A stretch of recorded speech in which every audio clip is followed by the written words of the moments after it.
라디오 DJ 사례를 들어보겠습니다. 이것도 제가 직접 들은 얘기인데요. 그 DJ도 가수 출신 DJ입니다. 한 미술 전문가가 나와가지고 뭐 해당 미술사에 대해서 얘기를 하면서 고흐에 대해서 얘기를 하고 있었어요. 그 DJ가 끼어들었습니다. 아, 고흐 참 위대한 화가였죠. 젊어서는 피카소한테 눌려서 빛도 제대로 못 봤고요. 이런 식으로 얘기를 하더라고요. 전 제 귀를 의심했습니다. 고흐는 1890년에 사망을 했고요. 피카소는 1881년에 출생을 했습니다. 고흐는 19세기 화가고요. 피카소는 20세기 화가입니다. 그런데 그 DJ는 고흐가 피카소 때문에 빛을 못 봤다고 그런 식으로 얘기를 하는 거예요. 저는 착각인 줄 알고 했는데 그 다음부터 계속 다른 얘기로 넘어갔던 것 같아요. 그러니까 제가 이 말씀을 드린 이유는 그 DJ에게 고흐는 제가 한번 생각해보는데 그 DJ가 왜 고흐를 알았나 생각해봤더니 조용필의 노래 킬리만자로의 표범에 그런 가사가 나오죠. 나보다 더 불행하게 살다간 고흐라는 사나이도 있었는데 라는 그 인식 수준에서 머무르고 있다고 저는 생각을 합니다. 저는 인문교양이라는 게 이렇다고 생각해요. 인간을 인간답게 하는 분별력과 사회적 분별력을 함께 갖춰 나가는 게 인문교양이고, 그래서 인문학을 배우는 거고, 인문주의의 삶을 저희가 갖춰 나가야 되는 삶의 이유가 아닌가, 저는 그런 식으로 생각을 합니다.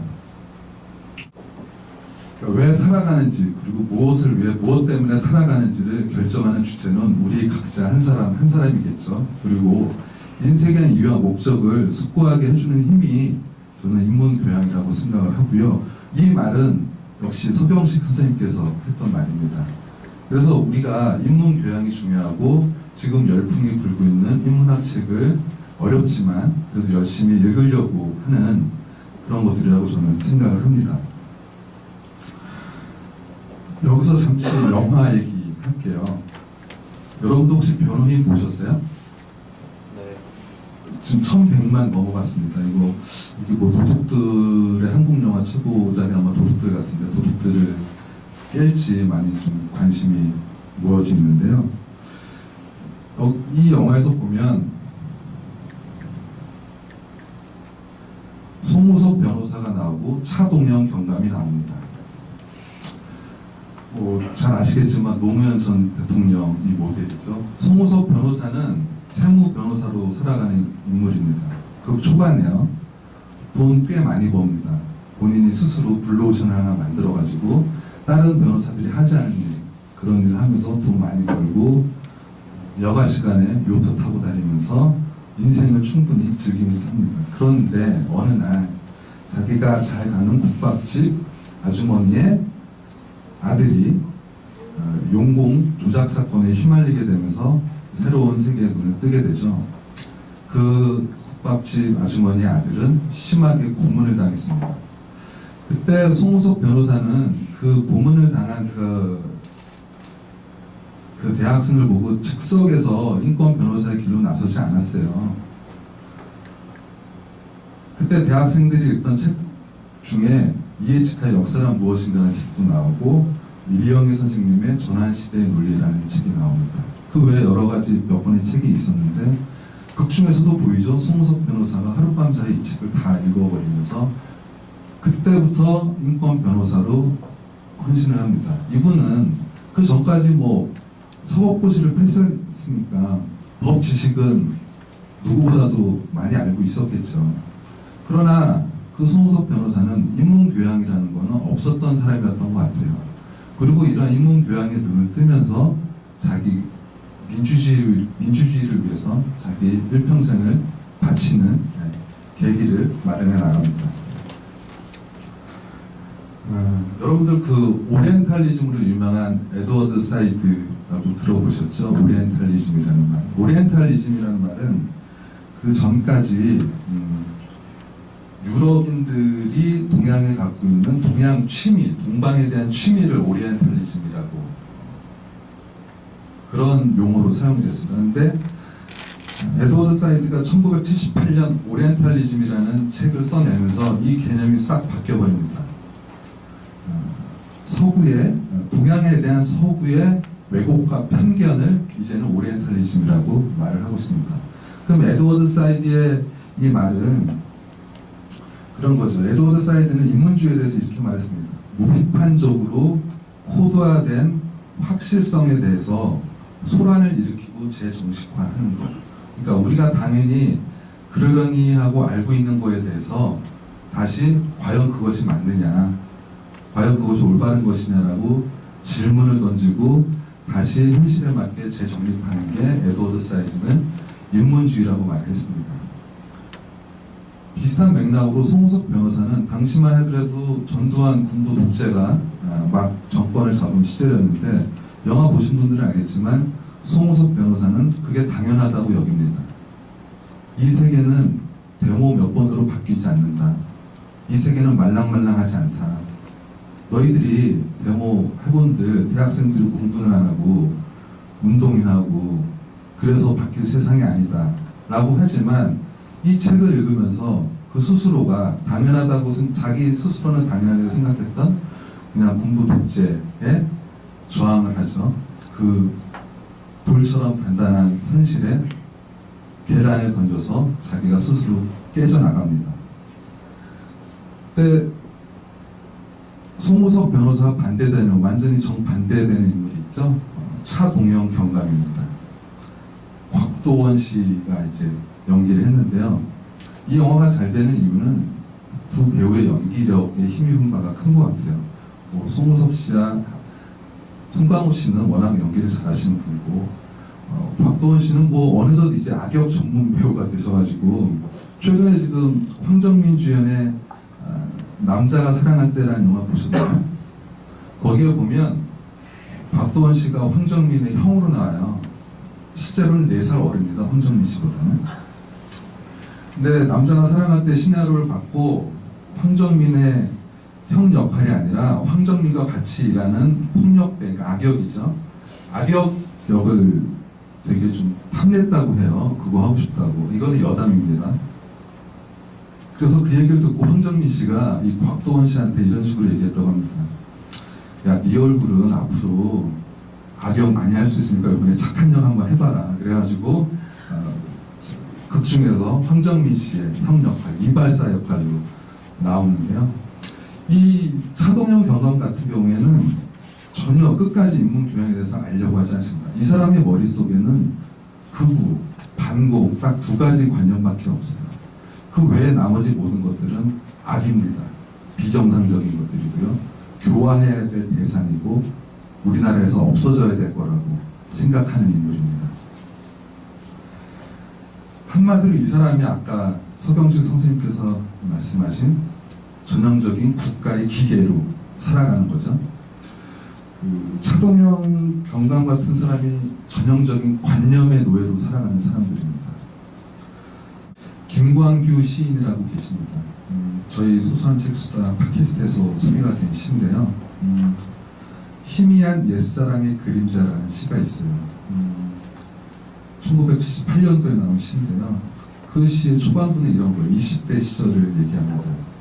그때는 자유를 얘기하고 평등을 얘기하던 20대 초반의 대학생들. 그런데 2년, 3년으로 넘어가면 그 사람들이 한 40대 초반, 30대 후반 나이가 들어가지고 동창회를 하는데 무슨 얘기 하냐면 서로 건강 신경 쓰고 이런 얘기, 자기들 사는 얘기 합니다. 그러면서 그 시에 이런 대목이 나와요. 모두가 살기 위해 살고 있었다. 우리는 그냥 살기 위해 살려고 딱 한 번밖에 없는 인생을 소비하고 있지 않은가라고 그 김광규 시인의 희미한 옛사랑의 그림자는 묻고 있습니다. 우리가 한번 태어난 이 인생을 얼마나 인간답게 살고 얼마나 존엄감 있게 살아야 되는지는 고민하지 않은 채 그리고 돈을 벌어야 된다는 강박관념 속에서 먹고 살아야 된다는 강박관념 속에서 살아가고 있지 않은가 스스로 방문해 봐야 될 것이고 그렇게 살지 않기 위해서는 차근차근 인문교양을 쌓아나가야 된다고 저는 생각을 합니다. 그러니까 자동차 얘기를 예를 들어볼게요. 자동차를 만드는 것은 기술의 영역입니다. 과학의 영역이고. 하지만 그 자동차를 몰고 우리가 어느 방향으로 무슨 이유 때문에 가려고 결정하는 것은 오로지 인문학입니다. 인문교양이 있어야지 내가 어느 방향으로 갈 건지, 무슨 이유 때문에 갈 건지를 결정을 하게 되는 거잖아요. 우리는 그동안 너무 자동차 만드는 거에만, 자동차를 잘 만드는 거에만 매몰되면서 살고 있지 않나, 그런 반성을 한번 해보고요.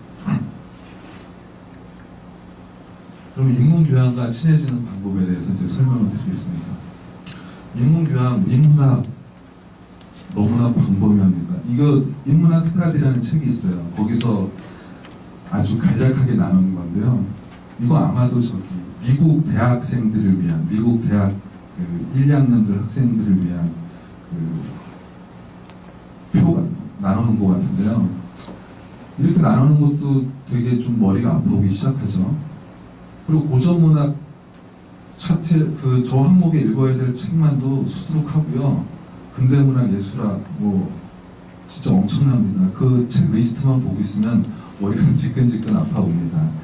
이렇게 많은 그 분야를 다 알려고 우리가 하니까, 욕심을 내니까 갑자기 인문학 배우는 게 힘들어지고 이러는데요. 제가 한 가지 제안을 드리고 싶은 팁은, 그 자기가 생각하는 많은 그 인문학 사상가들이 많이 있을 건데요.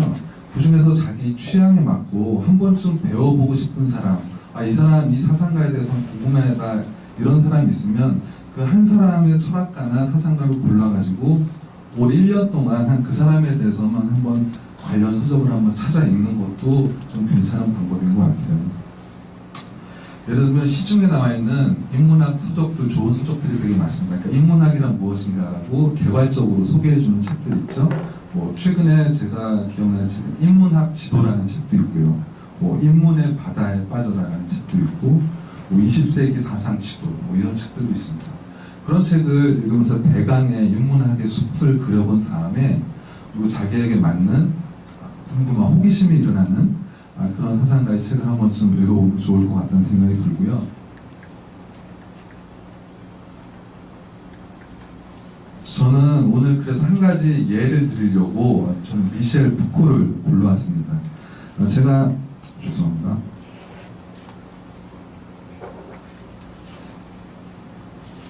미셸 푸코를 골라온 이유는 정확하게 올해가 사망한 지 30주년 되는 해이기 때문이기도 하고요. 그러니까 프랑스에서도 아마 이 푸코에 대해서 다시 한번 6월 25일 날 죽었는데요. 당시에 다시 한번 재조명 바람이 일어나지 않을까라는 생각에서 올 한 해는 푸코에 대한 얘기가 좀 담론이 다시 한번 나오지 않을까라는 생각에서 한번 제가 골라왔습니다. 푸코 아니더라도 뭐 다른 사상가들도 많이 있으니까요. 본인이 관심 있는 사상가 한 명을 골라서 꾸준히 올 한 해만 파보는 것도 좋은 생각인 것 같습니다. 두 번째, 영화와 책을 연결해서 인문학과 친해지는 방법이라 그러면 좀 그렇고요.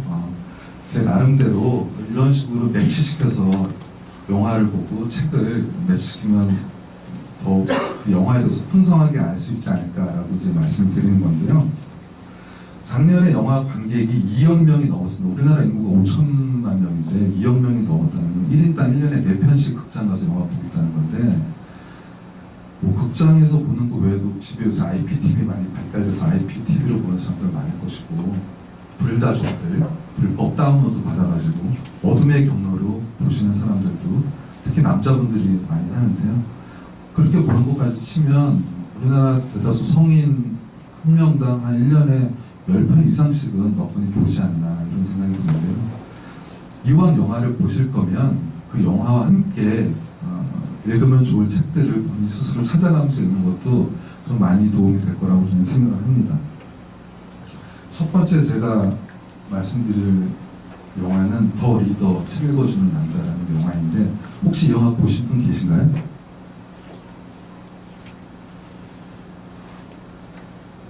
케이트 윈슬렛이 아카데미 여우주연상 받은 영화인데요. 남성 관객들이 꽤 많이 좋아했던 걸로 기억이 나와요. 케이트 윈슬렛이 노출신이 좀 있어가지고 많이 보려고 했던 제 주변에서 그런 거 있는데, 케이트 윈슬렛은 36살, 그리고 옆에 있는 남자는 15살 고등학생으로 나옵니다. 그래서 어린 소년과 성숙한 30대 여자의 뭐 관능적인 사랑, 이런 식으로 처음에는 이제 영화사 측에서는 마케팅을 했죠. 이 책이랑 제가 연결시킬 책은 아주 평범한 사람들이라는 책입니다. 더 리더라는 책을 간략하게 설명해 드리면, 저기서 한나라는 이름의 케이트 한나라는 여인은 문맹이에요. 문맹이어가지고 책을 읽을 수 없고, 책을 읽을 수 없으니까 당연히 인문 교양을 쌓지 못했겠죠. 2차 세계대전 때 휩쓸려가지고 유대인 학살에 가담을 하게 됩니다. 경비원으로서요. 나중에 기소가 됩니다. 기소돼서 재판정에서 뭐라고 얘기하냐면, 재판관이 검사가 그 혐의를 물을 때 그렇게 얘기해요. 저는 명령에만 따랐을 뿐이에요 라고 한나는 대답을 합니다. 명령에만 따랐을 뿐이다 라는 얘기 하면, 한나 아렌트라는 되게 유명한 정치 사승가가 있습니다. 한나 아렌트의 책 중에 예루살렘의 아이히만이라는 책이 있어요. 아이히만은 가장 유명한 유대인 학살자입니다. 아이히만이 예루살렘에서 재판을 하는 과정을 한나 아렌트가 참관을 한 책이 예루살렘의 아이히만이라는 책인데요. 그때 한나 아렌트가 이런 얘기를 합니다. 현실로부터 멀리 떨어져 있다는 것과 이러한 무사유가 인간 속에 아마도 존재하는 모든 악을 합친 것보다 더 많은 대파멸을 갖고 올 것이다. 아이히만은 전형적인 극면한 사람이었어요. 히틀러가 시키는 대로만 한 겁니다. 유대인을 멸살시켜라. 그 명령에만 아무 생각 없이 따랐던 사람이에요. 한나 아렌트가 그 지점을 파악을 한 겁니다. 저 아이히만은 생각이라는 것 자체를 안 하고 단지 명령에만 따랐을 뿐이다. 저런 아이히만의 무사유가 인류를 엄청난 대파멸로 몰아넣을 수 있다라고 그 책에서 주장을 하고 있고요. 전형적으로 한나라는 사람도 마찬가지죠. 그러한 인문 교양이 없고 생각을 못하니까 시키는 대로 유대인 학살에 가담한 겁니다. 아주 평범한 사람들이라는 책은 브라우닝이라는 사람이 쓴 책인데요. 나치치하의 독일 치안 경비대에서 101 예비 경찰대 소속의 행적을 추적한 책입니다. 그 101 예비 경찰대 소속은 그 독일 함부르크 지역에서 소집된 노동자들인데요. 대부분이 평범한 노동자들이었어요. 부수 노동자, 트럭 운전기사, 보세 창고 노동자, 건설 노동자, 대부분 이런 사람들로 구성되어 있었는데, 당시에 함부르크라는 지역은 가장 나치화가 덜 된 지역이라고 알려졌습니다. 그러니까 나치의 어떤 이데올로기적 공세가 거기까지 미치지는 않았는데도 불구하고 또 나치에 대한 반감을 갖고 있는 정서도 많았다고 해요. 근데 이 사람들이 경찰로 착출돼서 유대인 학살이라는 임무를 맡은 그 순간부터 이 사람들은 어떤 식으로 변해가냐면 아주 효과적이고 효율적인 학살자들로 변해갑니다. 이 사람들은 동료 집단에 대한 동조화 현상을 일으킵니다. 명령은 내가 받은 게 아니다. 내가 소속되어 있는 101 예비 경찰 대대가 명령을 받은 거지 내가 받은 게 아니다. 라는 식으로 자기를 합리화합니다. 심지어 어떤 사람은 그런 식으로 말을 했어요. 엄마가 있고 아이가 있습니다. 아이는 아주 갓난아기예요. 그러면서 아이를 총으로 죽이면서 한다는 말이, 어차피 저 아이 살려놓으면 엄마도 죽었는데 아이 살아가기 힘드니까 내가 대신 편안하게 죽여준 거야. 이런 식으로 정당화하면서 살아가고 자기 학살을 정당화하고 있다는 것을 이 책에서는 보여줍니다. 그러니까 지금도 전 세계 내전 지역에서도 그런 각종 학살들이 많이 벌어지는 거 여러분들 뉴스를 통해서 접할 수 있을 거예요.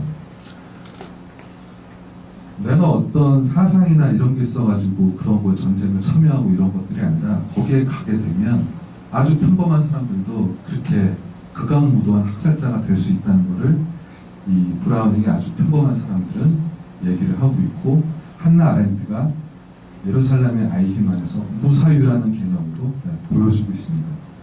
그럼 영화로 인문학에 좀 관심이 많으신 분들은 이런 책들을 좀 참고하시면 좋을 것 같아요. 매트릭스라는 영화 보시나요? 매트릭스로 철학학이라는 책이 있습니다.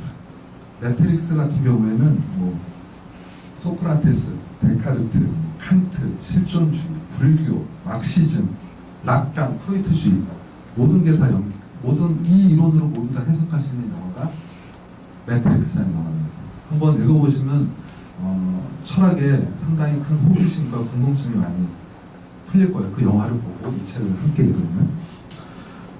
그리고 철학자 서울산업대 교수로 계시는 이진경의 필로 시네마라는 책도 상당히 좋은 책입니다.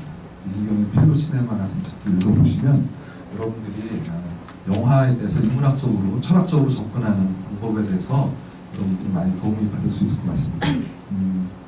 그리고 이제 김영민 교수의 영화 인문학이라는 책도 있고, 고미수 고전평론가의 이 영화를 보라, 이런 책들이 많은 도움이 될 거라고 생각을 하고요.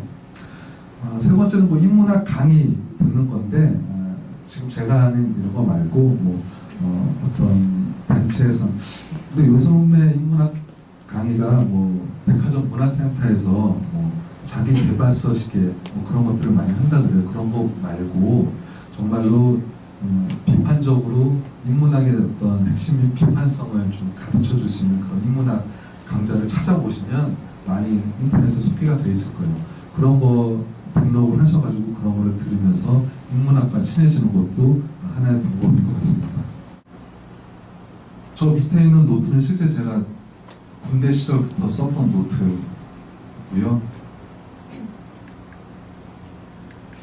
이제 독서일기를 쓰는 근데 이거 특별한 요령이랄 건 없고 그냥 제 경험을 얘기해 드릴게요. 일단은 책을 사서 읽으시라고 좀 권해드리고 싶습니다. 도서관에서 저도 도서관에서 책을 많이 빌려 읽는 스타일이긴 한데, 그런 책들은 또 그렇게 가면 나중에 또 읽고 싶어질 때는 방법이 없어요.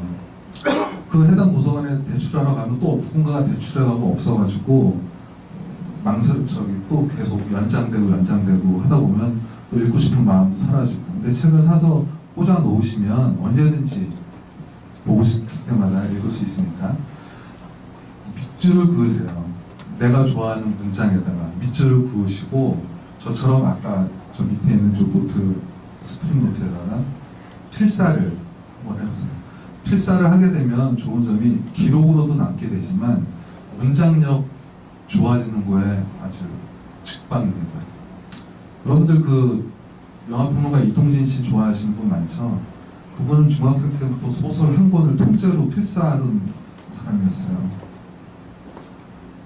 소설가 신경숙 씨 몇 단 반, 그분은 조세희의 난자인과 쏘아올림공을 계속 어렸을 때부터 필사하면서 자기 문장력을 개발하신 분들입니다. 필사가 되게 힘든 노동이고 손도 아프고, 지금은 키보드로 하시면 되겠죠. 근데 그러한 디지털 필사를 하시면 됩니다. 그러면서 자기도 모르게 좋은 문장, 어떻게 글을 쓰는 것이 좋은 것인지 자기도 모르게 습득이 되기 때문에 저는 필사를 되게 권해드리고 싶어요.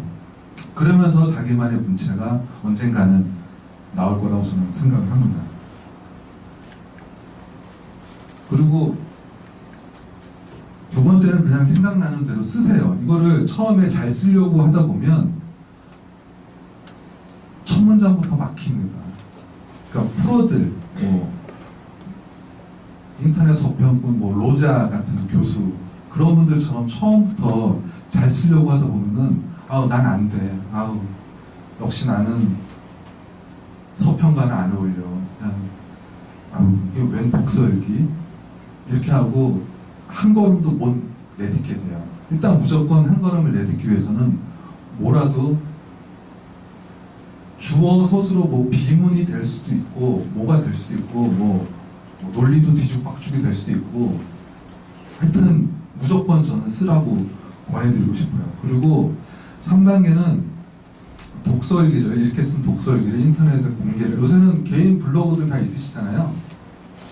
블로그에다가 올리세요. 제 경험을 말씀드리면 저는 그 아까 군대 시절에 썼던 독서일기를 갖고 있다가 1998년 12월에 당시 HTML 언어로 짜가지고 인터넷에다가 공개를 했어요. 제가 잘 써서 공개를 한 게 아니라 이거를 공개를 통해서 스스로 저를 강제하기 위해서, 다른 사람들이 누군가 보고 있을 테니까 다음에는 좀 더 잘 써야지, 혹은 그렇죠. 그러니까 그런 강제력 때문에 스스로를 강제하려고 올렸습니다. 그렇게 독서일기를 공개를 하시면 이왕 시작을 했으니까, 그리고 또 좋은 점은 다른 비슷한 부류의 사람들과 소통도 블로그를 통해서 하실 수 있고요. 그 다음에 이런 독서일기를 모으셔서 저렇게 책을 내는 단계까지 가면 가장 좋은 단계라고 저는 생각합니다. 저 같은 경우에는 책을 낼 목적으로 전혀 쓰질 않았어요. 그래서 그냥 한마디로 각자 먹고 쓰지 않았어요. 그냥 저도 아까도 얘기했지만 생각나는 대로 그냥 써내려간 글들입니다. 그러한 것들이 쌓여서 결국은 18년이라는 세월이 지났고 우여곡절 끝에 저는 책이 나왔는데요. 이러한 것들이 여러분들의 역사가 되는 것이고, 또 책을 좀 더 열심히 읽게 되는 동기부여가 되지 않을까 생각합니다. 독서일기를 쓰게 되면 제 책 서문에도 말씀이 나와 있지만 저는 이런 식으로 서문을 이런 식으로 썼습니다. 책은 책을 부른다.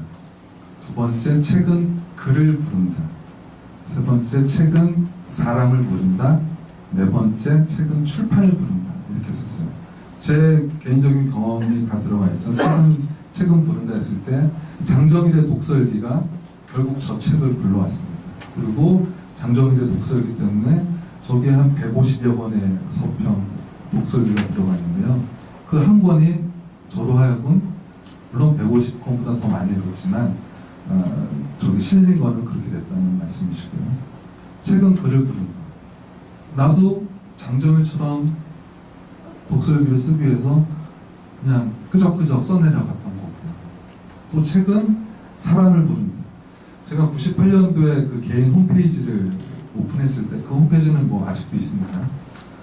당시에 대학생이던 친구들이 있었어요. 당시 대학생이던 친구 중에 한 명이 지금 중앙일보 기자를 하고 있는 정강현 기자, 그리고 지금 프랑스에서 인류학 박사 학위를 딸 준비를 하고 있는 박세진이라는 친구였고요. 그 다음에 일러스트레이터로 살아가고 있는 조승현이라는 친구였었어요. 제가 그때 경향닷컴의 기자로 일하고 있을 텐데 그 친구들이 저한테 연락이 오더라고요. 그 친구들이 제 홈페이지를 고스란히 카피를 해가지고 자기만의 독서일기를 올렸어요. 정강현, 박세진, 조승현, 이 친구들이. 그리고 저한테 만나자는 연락이 와서 만나서, 그게 2001년이거든요. 13년 동안 지금까지 잘 만나고 있습니다. 그리고 그 중에 정강현, 강현이는 2004년도에 중앙일보 입사시험을 치러서 공채로 들어가서 지금 중앙일보 기자로 한창 필명을 날리고 있고요. 저랑 같이 소소한 책수다를 진행하고 있습니다. 그러니까 책은 사람을 부릅니다. 그리고 마지막으로 아까 제게 얘기 드렸지만 여러분들의 이런 책들이 아니 독서일기가 될 수도 있고요. 아니면 또 다른 어떤 새로운 창작의 어떤 글을 쓰실 수도 있잖아요. 여러분들 스스로가 나 스스로 한 명의 작가라는 생각으로 책을 읽으면서 그리고 독서일기를 굳이 안 내시더라도 그런 독서일기들이 쌓여나가서 본인의 또 다른 생각의 다발들을 펼쳐낼 수 있는 밑거름이 저는 된다고 생각을 하고요. 이왕이면 책을 읽고 그냥 시간이 지나면 천재가 아닌 이상 그러니까 인간은 망각하게 돼 있잖아요. 그러니까 독설교로 저렇게 흔적을 남겨두면 언제든지 자기가 다시 꺼내서 볼 수도 있고, 예를 들면 2, 3년 전에 독설교 저렇게 썼는데 지금 보니까 참 부끄럽게 썼구나. 저 당시 내 나이 때 내 심정은 이러했구나. 돌이켜가지고 자기를 회고할 수도 있잖아요. 그래서 블로그에 뭐 음식 어느 식당 맛있었다 뭐 이런 얘기보다는 좋은 책 읽고 자기의 감상을 첫 문장과 끝 문장을 뭐 매치시킨다거나 뭐 문장을 아름답게 쓴다거나 미사여구를 뭐 동원한다거나 이렇게 안 하셔도 돼요. 그냥 본인의 느꼈던 솔직한 생각들만 써내려가는 것도 충분히 여러분들의 역사가 될 수 있다고 저는 생각을 합니다. 제 강연을 들어주신 여러분께 진심으로 감사 인사드립니다.